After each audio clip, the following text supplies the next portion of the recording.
Okay, Peter, it's all you now. How exciting. Well, not all him. Yeah, no, it's all me. Yeah. Turn Bruce's camera and mic off. Where did Eric go? Well, I don't want to start if Eric's not here. Oh, he's Eric's back. Okay, thank my goodness. That was you, Eric. You worried me. Don't do that. No worry, I'm always here. Well, I appreciate that. We need your support. Welcome everybody, and thank you. Trying to drink his coffee or something. Why would you do that? Yeah. Thank you for attending our session. We hope that it's reasonably engaging. There may or may not be some humor. We hope we can enlighten you into the world that Bruce and I so proudly work in, and in a program that is very near and dear to our hearts, given that two of us are grads of the program as well. So we've got a long, rich history within the program. Bruce being quite a bit older, he has much more experience and age there. But anyway. Wait a minute, I thought you graduated first. It's not true. I've seen your diploma. I'm not sure. I don't think so. I was just happy to see you graduated. Okay, sorry. And many people were, including my parents. Yeah. So that I'm an example of what's possible for sure. So a quick overview and what makes the broadcasting program at Niagara very unique, certainly in the province of Ontario, but also makes us unique in Canada and around the world, is that we offer radio, television, and film in our program. So we have a common first year, which is I think a greater benefit than most people kind of realize. Even if you come here thinking I want to do radio, or I want to do TV, or I want to do film, being able to explore all the different options and deliveries, especially in a day like today, which Bruce, we call convergence. Bruce yes. All the time. It's incredibly important. So the shots you see on your screen would be the landing page at niagaracollege.ca, and if you search broadcasting through program areas, you're going to land on each of our 3 pages and get a pretty detailed outline in terms of the course delivery, program offerings, and the term explanation. Did I lose control for some reason? I do believe we have our film prof on the call today too. We could probably pop him up if we see him. And yeah. Thank you. Good morning, Luke. Thanks for joining us. So what we're going to accomplish today is a program overview, and of course, being a program that's as large and all-encompassing as ours is, it's very tough to get through all of those details in a session like this. But hopefully, we whet the appetite, and you've got some interest in questions afterwards. So we will have a time, as Anne said, to have questions afterwards. We're going to do virtual tours by way of recap videos from project work that has happened in the last 2 years to give you a glimpse into our program, the personality, as we like to call it, and we're a big family here, so it's and you'll get a flavor of that. And then, of course, if there's questions again after that, we'll entertain those. And then what we really hope is that we see you in September, which is the next big month for intake for us. So we mentioned off the top that the BRTF program here at Niagara College is 3 years. So one of the, and we call it easy explanations, and maybe it's not, so you can tell us, is we have a common delivery which transitions into a focused delivery. So basically your first year, we call it the foundation year, where you're going to study radio, television, and film. In term 1, you're doing all those 3 disciplines, getting yourself acclimated to what those look like, sound like, and feel like in a lab setting. And then by term 2 in the program, you're already starting to decide whether you're going to be a presentation-focused student or a production-focused student. So presentation being on air and on camera, and production being sort of behind the scenes and everything from directing and producing and camera operator and set design and lighting, et cetera, on the TV and film side. So very, very different, but the cool thing is getting to get acclimated in your first term to see which ones you like, right? Bruce, you came to this program to study radio? I did. And you graduated in? Radio, believe it or not. Dutch, how about you? I came here for film. Loved radio because I can talk, as you're all going to find out. And I majored in TV. Weird. Weird. That's weird. So before Dutch tells this story, I was working as the program director at Hits FM in St. Catharines, and we had a couple interns from a high school, a local Chisholm High School, which some of you might be familiar with.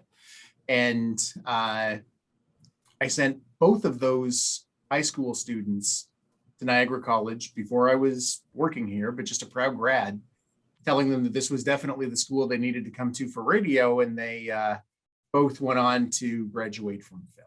So I tried. But I mean, that's a pretty common theme here. We have students all the time that come into the program for one thing. And Dutch, you and I were talking about one of our students, Sean, this morning. He was definitely a film student. He was definitely 100% film bound. And he's probably one of the stronger second year presentation students right now. So you need to be open to everything when you arrive on campus, certainly in the program. That's wonderful, Bruce. That's almost like we wrote that, but we didn't. We sure did. No. But I think one of the cool things about that is you just really don't know what kind of production style or environment resonates with you until you're in it. And that's one of the things we really, really genuinely appreciate about our term one delivery, because it opens your eyes to everything and things you probably hadn't even thought of. And you really don't yet know what you're good at until you kind of explore it and take on that challenge. So it's a great avenue. And I've often said that if I went to a school that only had one of the three deliveries we have, I wouldn't be here today, which means I wouldn't be speaking to you, which would suck, to be honest. I would be very sad. Real sad. It was very sad. Yeah, very sad. Well, look at me. I'm flying through the slides now. So now moving on from first year, when you get into your subsequent 2 years of study, terms 3, 4, and 5 are what we would classify as focused delivery. So now you're focusing on the core deliverables of those said deliveries of radio, TV, or film. So you're working on concentrated voice classes and voice production classes and on-air classes in your radio area. And then in the TV world and the film world, you're working on learning to become better directors and writers and producers and grip and lighting. And, you know, you're really getting into the real core project stuff, which is the meat and potatoes of that year and a half, really, really focused delivery. So depending on which stream you take, then it offers up a world of opportunities in terms of what kind of skill set you're hoping to bring to it. Morning, Luke. How are you? Hey. Appreciate you joining. Feel free to jump in at any point as we're rocking in. For those at home, this is Luke Hutton. He's one of our third-year film profs, and we're happy to have him join us today. As many people can imagine, with COVID, our schedules have been very unique and we've had to adapt. So we, in fact, have projects going on even today, being a weekend, which is kind of normal for BRTF, but in terms of the current landscape. So we're all running around crazier than usual, I guess we could say. So, okay, we got this little button keeps disappearing for me. So now the final term, or what we would classify as term 6 before graduation, is really that gap term that I call it, where we really need all of our grads to be as close to industry ready as possible. And we close that gap where they leave our department and our program and our college setting and jump into that professional world setting. So for some of those students, it is actually working on an internship or a co-op, depending on where they are. And a lot of that happens in the radio and TV program by the very nature of how those industries work. So we've got students working at Global and TSN and Chorus and all kinds of different television markets, small post-production facilities. And then on the radio side, we've got students interning and co-oping at every kind of market in radio across, I guess, all markets, I would say. Bruce? Literally across the country, even this year. Yeah, right. Yeah. And we do have ranging in size from sorry to interrupt. Nope, you're not interrupting. I mean, we have a student. I'm trying to think of the smallest market, and not that that should necessarily matter, but I mean, way north, we have a student in Kapuskasing currently in Ontario. We also have a student in Toronto. So big difference between the dock and Chum, but the different experiences in each, certainly. And we have one in Welland. That too. Yeah, I can't even spell Kappas casing. So now our film students, which from time to time there have been co-op and internship opportunities, but the one main reason that there isn't is because our film students in that final term are working on their capstone projects, which are very involved, sort of high production value projects that many of them have written, and it's their calling card to industry, that project that they can take to festivals, that they can say, this is the thing I directed, this is the project that I wrote, this is I edited this, and it really gives them that I mean, as demo reels go, this is the demo reel project that you can really showcase. Do you want to add anything to that, Luke? Sure. I mean, and those TV and radio internships are amazing. Whenever I hear where people are, what they're doing, I'm always amazed. In film, we do have them on occasion. If it's more on a voluntary basis. So if any one of you out there listening, by third year wanted to do an internship, we find an internship for you. It doesn't happen that often in film, as Dutch mentioned. It's because in third year, that is when we do our big projects. And not only do you get to crew a major position on a big project in a normal year, when this year we had to keep the crews a little bit smaller, but in a year where we're not in a global pandemic, you would have literally opportunity in just one semester to crew on, let me see, like it would be like 21 days of a production. Like you can make that's a feature film length. That's an indie feature film length schedule. So You basically had, like, if you're a keener, if you're not a keener, you'll do 7 days. But if you're a keener, you could get 21 days on a set, and that's not just like a little set. Like we are doing, we are using gear that would be indicative of an indie feature. We fill up a 16-foot grip truck with high-end gear, and you go out and make your movies. And even this year, students did that same thing. We just had crews of 11 and 12 instead of a bit of a larger crew, which we would normally have with the major roles, and then some extra volunteers if you wanted to get more set time. So they really are, as Dutch said, they're very involved productions. And even in a COVID year, I've been really proud of the students because they've been able to pull them off with all the extra, safety measures that we had to put in place. That's great. Thank you. So, I mean, at the risk, and it's we're going to show you a little bit of behind the scenes video on a couple different, all three of our program areas. The thing, and you'll probably get a sense pretty quickly about the common denominators, no matter which route you take in our program, whether it be radio, TV, or film, is the storytelling and creating content. And if you've got that real flair and you want to create cinematic masterpieces, then film is certainly an avenue that you're going to really want to explore. And as much as we want you to be good at a bunch of stuff, we want you to really be good at a few things. And as you flow through the program, you become more proficient at a few things because you find you've got a flair for it, you've got a love for it, and you spend those 3 terms that we talked about, 3, 4, and 5, really honing your skills so that when you get to that term 6, you're able to flourish as a director or as a producer, writer, or maybe you're the editor, etc. So there's a myriad of crew positions, and there's too many to mention in one setting. But really, at the end of the day, you become a lot more proficient in a few areas and put your sort of mark or thumbprint, as it were, on a number of different projects while you're here. So. It's always hard to say, and one of the things in our business is people understand what we do because they consume what we do, right? So people watch the news at night, they listen to radio, and they love watching movies. So, but I think sometimes to give you a little bit of relevance, it's neat to see some projects that are recognizable that our grads are working on. So there's, I don't even know what the latest count is in Toronto in terms of productions, but it's booming. Or I shouldn't say just Toronto, Canada, of course, but Ontario, Hamilton, they're shooting a lot in. So, but recently we've been in contact with some of our students that have been working on The Boys, The Good Witch, which I'm not sure it's up to season 5, I think, The Expanse, Shadowhunters, Handmaid's Tale, Killjoys, like you name a program that you're watching right now, and you can be well assured that there's an Niagara College grad or grads, several in many cases, working on them, which is great. Always makes us very proud. One of the grads we're extremely proud of, not only due to the success that he has attained and how hard he works, but also due to his his nature of wanting to give back. And Mark Montefiore has been a grad that has stayed connected, has mentored our students, and has really been a great resource for the growth of our program. And Mark's done a few things that may be notable or recognizable to a few people.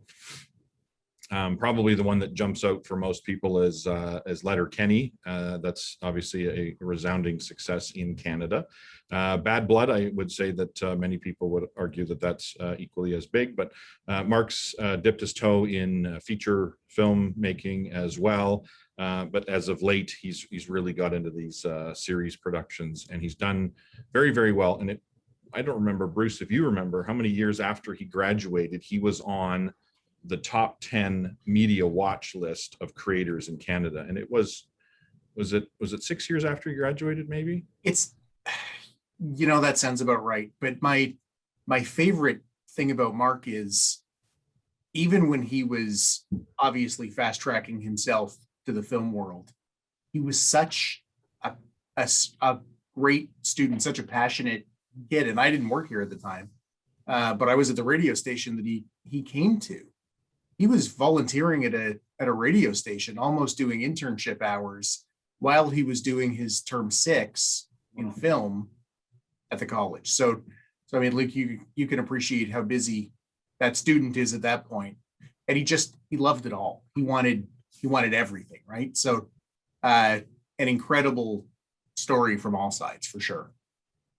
We're very lucky at, there are students that come through our program that you just know while they're a student. Like, you look at them and there's that sparkle in their eye, and you just know like they're going to go on to do great things, which is terrific. And we hope that there's several of those every year. So let's see if this works. This is a little taste of, and obviously it's very hard to show what we do without having you in person to show you what we do, but this is some behind the scenes looks at different projects happening. This was a cut together for an award show that we have, just to show the personality of the stream that year. So you'll see some interesting characters for sure. So just let me know. Market, can we hear it?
Most common question that comes out of that video is, do you have a McLaren? And we always say, if you're a successful film director, you have a McLaren, and that's Luke's.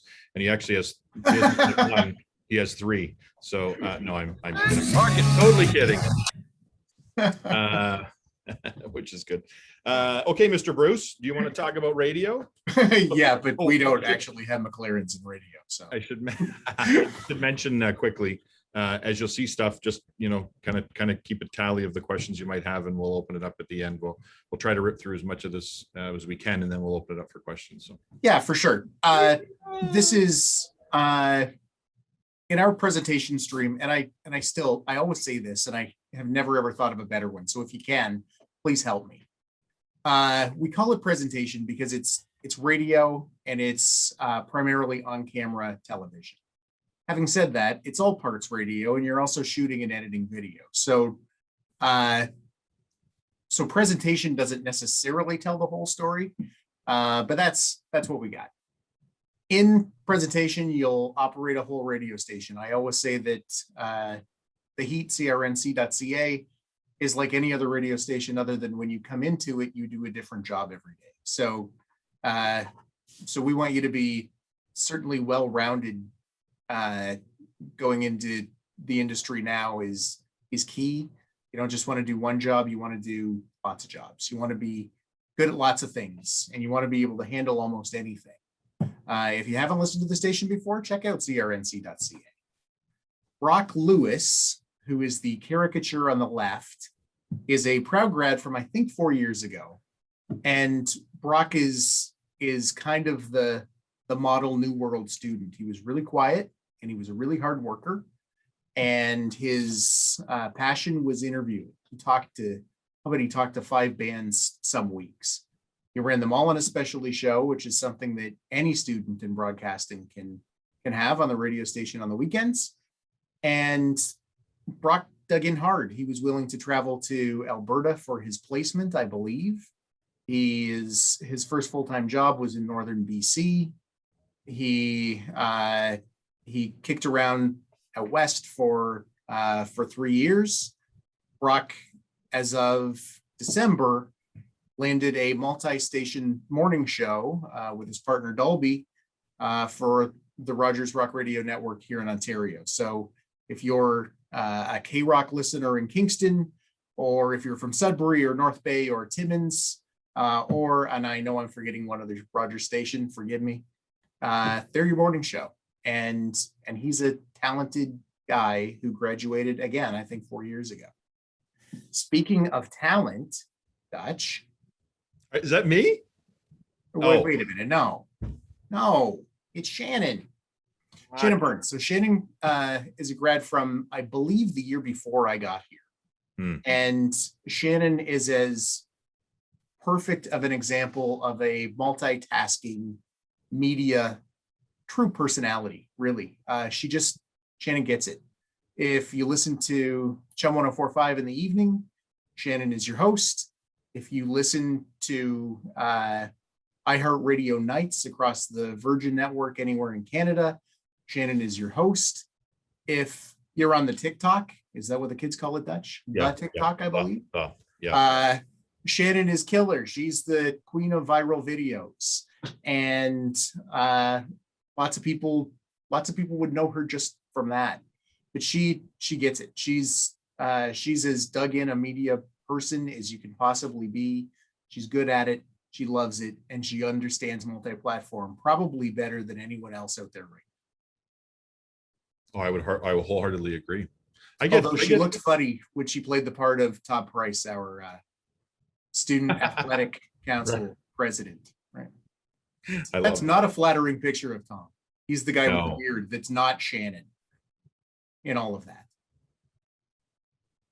Or I guess Katy Perry. Okay, sorry. Katy Perry, yes. I watch Shannon live on TikTok, and I'm almost exhausted because she's so busy and talented, which is great.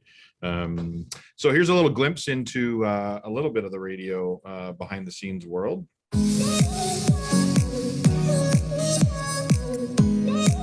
Sure, film and TV are cool and all, but where would they be without audio? Hello! 皆さん、こんにちは。ダッチンペレス成長へようこそ。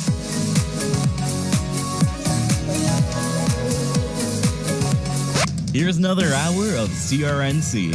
Hey, that's my job. Here's another hour of CRNC that...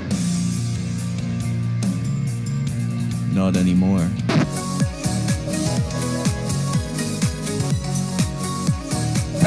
little bird told me you know where to get that good stuff. Dark moshing! Oh no! The slam is about to hit, and I'm not protected.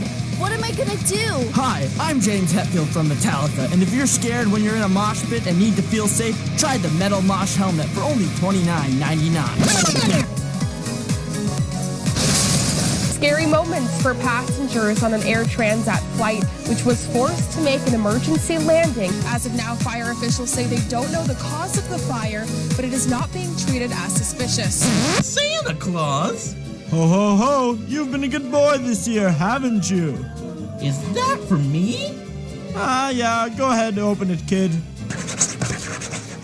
Oh boy! A 24-pack of Molson Canadian.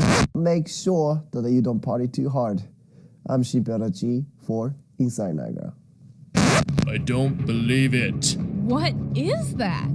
It's another hour of CRNC The Heat, Niagara's new rock.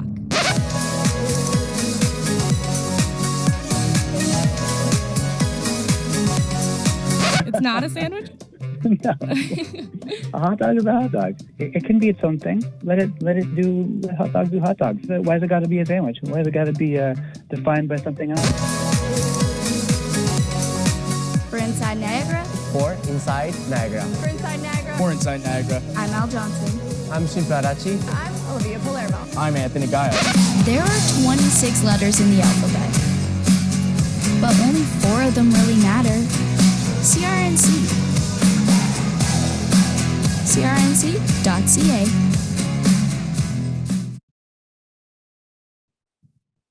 Shinpei, energy off the charts. Off the charts. Yeah, very good. That's almost exhausting. There's so much going on there.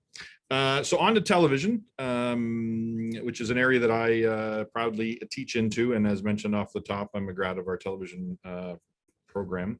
So it's very similar to film and radio. And when we talk about storytelling, what is the narrative? What stories are we trying to tell? And again, similar to the film area where you're getting into the core root of being able to become better shooters, better editors, producing.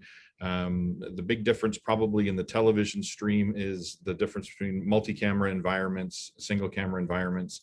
And then, of course, the big factor in TV quite often is live. So there is a number of field productions that happen in a single camera environment, but a lot of what we do is a blend between single and multi-camera and, of course, live.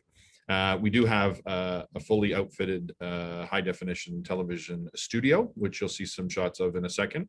And then we do a lot of field production with our mobile truck, which we have $1 million mobile sports and entertainment production truck that we use it for. And then we delivered some scripted programming out of that as well. But lately we've gotten into some music coverage and festivals, etc. So there's quite a diverse thing. There's a lot of similarities when you talk about the two deliveries in terms of content between TV and film. It just comes down to how, and we often say the really creative side storytelling go film, and sometimes the quicker urgent minded go television. And that's certainly not a shot at either one of us, but it seems to every term when I teach a news magazine show, I'm like, where did all the creative lighting people go? And then I told they went film. So I was like, darn, we got to borrow some, but that's good. So we often get to do projects in the community or at events or festivals, and we get to liaise with some of the big broadcasters. So the picture you're seeing before you is some of our students working alongside TSN and with TSN's equipment at a large international hockey tournament that we produced a number of years ago. And quite timely, off the heels of the first women's broadcast of a NBA game this past week, I'll reference two of our fantastic grads here for a moment. Kiana Klauk, who's a replay operator, works primarily Raptors games, does a lot of hockey, etc. as well. And then Kristen, who is an engineer with Dome Productions. They graduated in the same year, and they're both in roles that take about 15 years to get, and they graduated 2 years ago. And the reason for that is they've got incredibly wonderful attitudes. They're very teachable, very coachable, which is one of the big factors we think for student success. And they're sponges and they love what they do. So, and they've had the wonderful opportunity to be able to work together as they've moved through. Last year, in fact, it was 2 weeks ago, a year ago, was the first women's all crew women's broadcast for Women's Day in hockey. And then you can see Kristen and Kiana were proudly on that. They're in the back row, they're there, which was exciting. Now we fast forward to this year and they announced that they're going to do an all-female broadcast for the Raptors game. So Amy on the left is one of our presentation grads who worked on the studio show with Kate Burness this week for the Raptors game. And then there's Kiana again, and she was in replay, which was terrific. We obviously are super proud of all the grad successes that we have. And the thing that we absolutely love and embrace wholeheartedly is when our students go off and do things, and yet they're still a positive reflection on themselves and our program and our college. But really the big thing is getting our students to realize their contribution to community and building the environment and the world that they live in. So many of our students go off and, you have a film grad that goes off and produces a really important documentary, and they're putting their mark on that. We've had students in the last few years with wonderful feature films or docs that are being screened at festivals that are great, but they're also important and they matter in that kind of storytelling. And that's the same as this opportunity last week, where Amy is in the studio and getting an opportunity to do something she didn't have growing up, was to see a lot of females on a broadcast. So the cool thing that day for some people, not to put a political spin on this, was Justin Trudeau had tweeted out about this all-female broadcast crew and had tagged them all in that. Now, of course, I went on record by saying that's super cool, except Kyle Lowry came out for the presser and talked about all the women. So no offense, Mr. Trudeau, I thought Kyle Lowry talking about our kids was maybe a little bit higher on the radar. But anyway, let's hope that he doesn't be offended by that. Justin Trudeau does follow me on Twitter, so I won't put that out. Give you a little glimpse into the background of TV and some of the goings on and personality, I guess, is maybe the easy way to put it. Keeps it in. Hitachi has some space for three.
Just a little bass.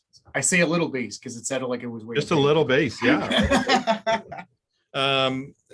One of the things we're proud to say and share is a lot of the success in our program is attributed to our students. We have got world-class faculty, we've got world-class equipment, but when we get that third dimension of a student that plugs in, that wants to engage and participate and has the interest in production, and that's not that's not a production presentation comment. That's getting into the realm of storytelling. And it's so important. And creating content is a privilege.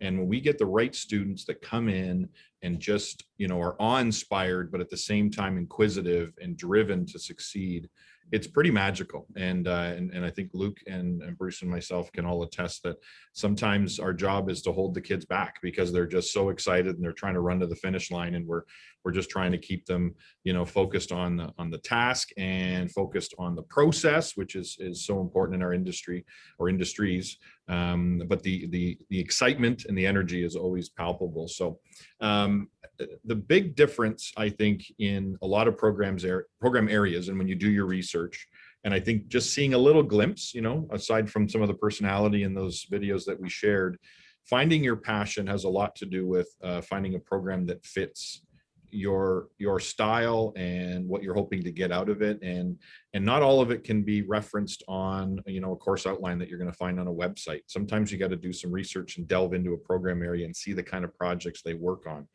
And, because when you arrive here, our big mantra is we want you to experience, we want you to explore all different avenues, but we really want you to enjoy what you're doing. Because when you enjoy what you're doing, it's powerful, and the sky's the limit for anything that you want to produce or create. And I know in a lot of our faculty meetings, quite often, many of us are just looking at each other like, that's amazing what our kids are doing. And, from when we meet them in first day of school to the day they graduate, the journey is absolutely incredible. So we're hoping, if this is a good fit for you, that you're going to entertain joining us and testing what we've said to you today, which we do often tell the students, just test us. We're pretty darn good at what we do. Just come find out. And I believe now Principal Ann has to talk about some deadline stuff. And she's not going to let you share her screen anymore. Did you see I that? am taking over. Just lost control, just like that. You guys did a great job. Thank you so much. You did a great job. Thank you. So just for everyone, just a reminder. So again, the deadline to accept your offer of admission is May 1st. Drop into one of our student services, Ask Me Anything sessions today to speak live to a staff member.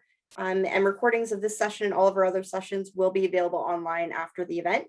And now we're going to be open for questions. So we already had one question come in from James, and I thought it would be a good one to answer live. James says, do you learn behind the scenes stuff with radio presentation, like working the soundboard and audio equipment? So the short answer is yes. James, the reason I hate the term presentation so much is because it's so much more than that. It's all encompassing. We have lots of students that pass through the, in air quotes, presentation stream that hate being on the air, but they might be gifted imaging producers. They might be the students that, how when you listen to the radio station, any radio station, you hear those little snippets, those little commercials for that radio station that run between songs. That's a real talent. And you can't, there are some people that just can't, that couldn't ever do that job. And lots of times the people that are really good at it, the students that are really good at it, don't want to be on the air. They don't want to be in the spotlight. They want to lock themselves in a production studio and they want to create. No, not really any different than a TV or film editor. And we teach all of that. In fact, I said every time you come into the radio station, you do a different job. Production is one of those jobs. So, and that's a very different skill set than running a live board, but we're a hands-on course. You'll start in term 1, week 6, you're actually going to be on the air and running our radio station, and someone will be reading news and somebody will be writing news and somebody's producing commercials that day. And we teach you, we don't just drop you in front of the equipment, but in 6 weeks, we get you from probably never touching Adobe Audition before, or maybe you did, but to creating little commercials and producing imaging for the radio station, or doing a break on the air, or reading news or writing news. And that's a pretty fast curve. And that's how we like to work in the course. That's how we like to teach in the program. And to say that it's very hands-on is probably understated. Yeah, well, that's very true. That was a great question, James. If I can add something quickly while we're on this topic, it always surprises me, students that we see go off and graduate and become very successful that didn't do that core thing as a professional in school. And I will draw that example out of Amy Otterberg, who I just talked about, proudly working on the women's broadcast. Never did color or play-by-play as an analyst while she was a student here, because she just didn't think that she had the chops for it. And it's so funny because she's one of the most talented color analysts, in my opinion. And I'm not saying that because she's a grad. I'm saying that because she's got that much talent.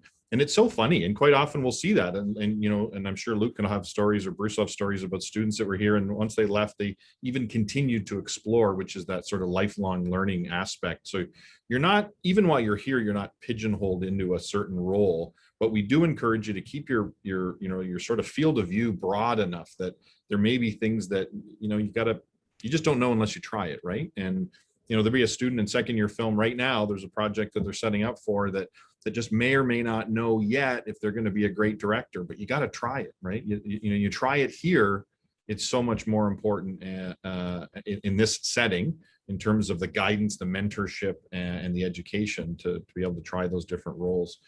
Because, you know, they're not, we also say this to our students a lot, it's not just the curriculum projects, right? They're opportunities, and you don't know where that documentary or that short film is going to go. You don't know where that imaging idea for the radio station might turn into something big. You know, we've had students that have specialty shows that have turned into very successful podcasts when they've left, because they've got this really great idea that people want to look and listen to. So, which is really exciting. And I mean, we really want you to have that entrepreneurial spirit as well, because you're going to be this potentially, you know, freelance content creator, storyteller, and the world is literally, as they say, your oyster in terms of what you might want to encounter or engage in, or the stories you might want to investigate to tell, which is cool. I agree with Peter and Bruce. It really is, you know, you'll get out what you put in. And if, you know, all of our successful grads have been the students that have come in and have tried to get the very most out of the program that they can. It's like, I'm excited about this, but I really like that too. I want to try that. And okay, I directed this, but now I want to be a DP. And oh, I don't know enough about sound, so let me do sound on a project. Like, and like Bruce says, and Peter says, you never know what kind of opportunity you're gonna get when you get out of college. So you want to be able to, when somebody calls you and say, hey, can you do sound? You want to be able to say, yes, I can. You know, or can you, even something as simple as like, can you drive the drip truck?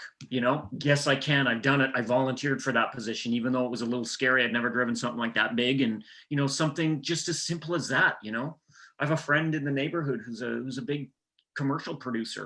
And he's like, yeah, we just need some hands. We need extra hands. Do you have any students? Do you have any grads? They need to be able to take direction, be enthusiastic, and they need to be able to drive a grip truck. You know, so it's not always as glamorous, those first positions you get out there in your first 6 months after college, but it is the people that come in and are excited about everything that become the successful, well-rounded graduates that will get work. You mentioned the driver's license. It's so important in all of our industries. It's important, right? You know, do you know how to work Avid? Yeah. Do you know how to Premiere Audition? Yeah. Do you have a driver's license? Oh, it's one of those good employability assets, right? Anne's telling us we have questions. Where are we starting here, Anne? Or is there a? So we have. Well, now we have 4 more questions. So if you click on the Q&A, you can see the questions. But the first one's from Sarah, and she says, what editing softwares are used for all the fields? So we'll go really fast. I'll start. In radio, we use Adobe Audition. And for no other reason than we need to pick one that's kind of uniform and probably too early to be teaching Pro Tools week 1 of term 1. So that's what we use in radio. Dutch. On the TV side, we use the Adobe Suite. So we use a lot of After Effects, Photoshop, which again, and we didn't touch on this, but we have production tools courses that teach all of these softwares that are required in our program areas. So so we use the Adobe Suite, Premiere a lot for editing, Avid for editing. We are using DaVinci as well in some cases. There's a bunch of sort of pseudo proprietary software in the TV environments, but in terms of submitting content, the creative content side in compositing, we use those. Luke? In film, we start out in first year, we use the Adobe Suite, we use Premiere Pro. And then in second year, the students take an Avid course. We have a certified Avid instructor on as a full-time faculty member. And so they take the official Avid kind of curriculum, which Avid is a more kind of a, in the feature film world or the narrative editing world, that's kind of the go-to software. So they learn that to the point that if they wanted to, they could take the Avid certification exam. And then in third year, we also use Avid and DaVinci Resolve for color correction. Yep, great question. Oh, and I forgot to mention, on the sound side of things, we use Pro Tools, which is kind of industry standard for film and narrative television sound design. Yeah, post audio. Yep. Are we going right to James now, Anne? Yep. How are classes? Is that where we are? How are classes working right now? Yep. They're working amazing, James. Let me tell you. That's a great question, and we get that a lot, James. Obviously, in the pandemic that we're in right now, we're a program that's very fortunate that the college has endorsed our ability to deliver in a hybrid environment. So any courses that we can deliver online, which are typically the lecture theory-based stuff, which is a very small component of our program, because in a setting like ours, it's all hands-on, right? So there's not as much as you can imagine that we can deliver online. So some of our software courses are online if the students have the software themselves, and then again the lectures, but the lab environments are all in person. So obviously we've got all the Niagara Health public health protocols enforced. So social distancing, masks, visors, sanitation. We have enormous clean rooms set up for equipment handling. We've got schedules where things come in and out. And I'm very proud to say that our program has run successfully since last March in this climate.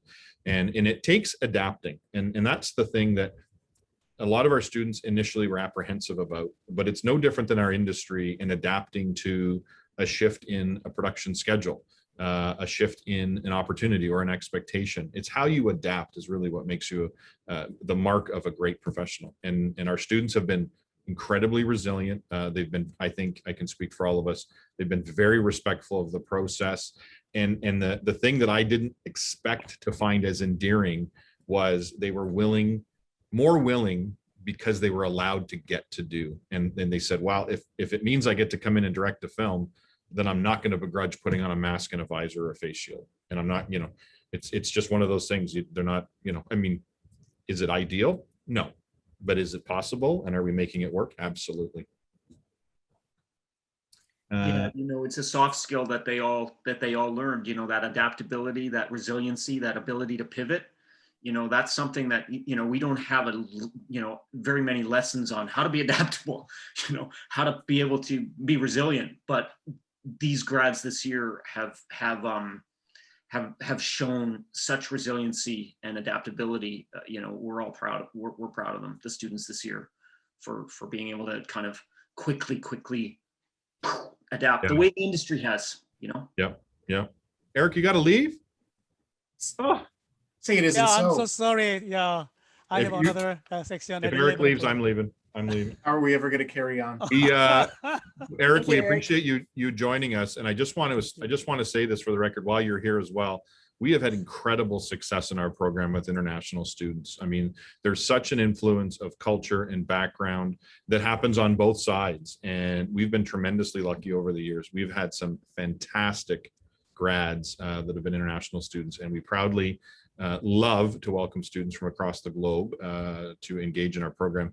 It's an interesting thing, but we're one of those few programs that, because storytelling takes so many different styles, that it really at times doesn't come down to a language or a cultural barrier. That becomes an opportunity, which is really powerful. So, and I'm saying that because Eric's not in our program. I'm just saying that because I like Eric. So managing Thank that you. side Yeah, of it. and that's Yeah. why it's another college. We are very proud. And then all our faculty and our staff and supporting staff and our students. Love it. Yeah. Thanks. Well said, Eric. Enjoy Thanks, your other Eric. session, sir. Thank you. Thank you. Thanks, Eric. Fawn's got so we a have question. two more sorry, questions. Go ahead, Ann. Yeah, so Klong says, is there any film contest or competition held at Niagara College? Every day is a competition. To get to the coffee maker. No, we have an internal program, award show, we'll call it. I don't know if we would call it classified as necessarily a competition, but we've got an annual award show that we celebrate our student successes in all different disciplines. There's I think 24 categories. It's pretty exciting, and it's a nice way to recognize the students' efforts and the creativity and the hard work. I would suggest probably there's a Canadian Media Educators Association that is a national competition that our students have proudly won quite a few awards in over the years in all three of our disciplines. A couple of years ago, our film department cleaned up at just before the pandemic, and we probably have an annual staple award winner in the radio program, and then depending on our project deliveries in TV, we've been pretty successful. So yeah, other than festivals, I would say, right, Luke? Yeah, we also, students after third year, when they finish their big projects, I teach them. We teach them about festivals and what opportunities film festivals can bring to them, and the prestige and the kind of buzz that goes along with that. So we teach them, strategies of how to approach a film festival circuit, what to look for. All of that is taught. And then depending on the project, depending on the students, they will engage in a festival run of their projects. And over the years, we've had a number of films that have been very successful on the film festival circuit, even though they're student films. Docs, we had a great couple of docs a number of years that kind of did the whole festival rounds and won awards, international awards sometimes. So it really depends. We teach it, and then it depends on the students and how far they want to take it. And they stack up, right? The greatest compliment is someone says, "Oh, I didn't know that was a student film." Yeah. What difference does it make, right? Like, that's the story, right? That's in the production. I'm not downplaying that, but it shouldn't be bracketed because it's a student film. In many respects, people don't even know that because of the professional production abilities. Bruce, do you want to take James's question? Yeah, James has, and we'll treat it like a two-parter. Is the presentation course good for people who want to get into voice work? Yes. Okay, I'll expand just a tiny bit more than that. It's trying to rush us because she knows we're tough to shut up and we've got about 4 minutes left. So I will be as brief as humanly possible. We do have a dedicated voice course taught by a voiceover artist. It goes very well with the presentation that we teach as well. It's also, voiceover is a very different, or voice acting is a very different talent than hosting a show. Someone who can sound totally natural doing a break on the radio might be a horrible actor. I'm a bad example of both, but don't hold that against me. It's a very different set of tools. So we try to teach you that as well. We've had all kinds of students go on to great voice careers. Shannon, again, to brag about her a little bit more, makes an awful lot of money on the side doing national commercials too. So the short, long answer is still yes. And the co-op internship during the course, it's term 6 for radio and television. And we'll start with 100 students, but we can get down to literally, this is a big year for presentation, and we're going to have 25 grads. And with 25 grads, I have the luxury of being able to help the right students get to the right spot. So it's part on you, James. You decide you want to go to wherever. It could be another continent. It could be TSN. It could be a local Welland radio station. But the idea is up to you. And then between us, we'll figure out how to get you there. So do we need to call in a favor? Is it someone that you could make contact with first? How does your resume look? How does your demo sound? All that stuff. So it's it's a very personal, put the right student in the right place so they can flourish. Wow, well said. Was I fast enough, Anne? Very indicative great. of the networking that all of our students should be doing, right? They should be Yeah. tapping their professors on the shoulder for, connections and ties to the industry, whether it's formalized through internship or co-op, or just right opportunities that suit the right skill set and the right student that's got the right attitude and desire to learn. So very exciting. Yeah. Anne gave us the 1 minute countdown. We're She's almost going done. to You mute guys us did anytime great. now. Yeah. Sorry. She has the control. That's awesome. Thanks everyone for participating. And Peter and Bruce and Luke, thank you so much for all of your information and answering all those questions. I'm sure everyone appreciates it. And enjoy the rest of the open house, everyone, and check out all of our other sessions, take a virtual tour, whatever you kind of want to do. We're here till 3 o'clock. So yeah, thank you for joining us today. And thank you all. So we're going to end this session now, and have a great day, everyone, and enjoy. Thank you so much. Thanks all. Thanks, everybody. Cheers. Good luck.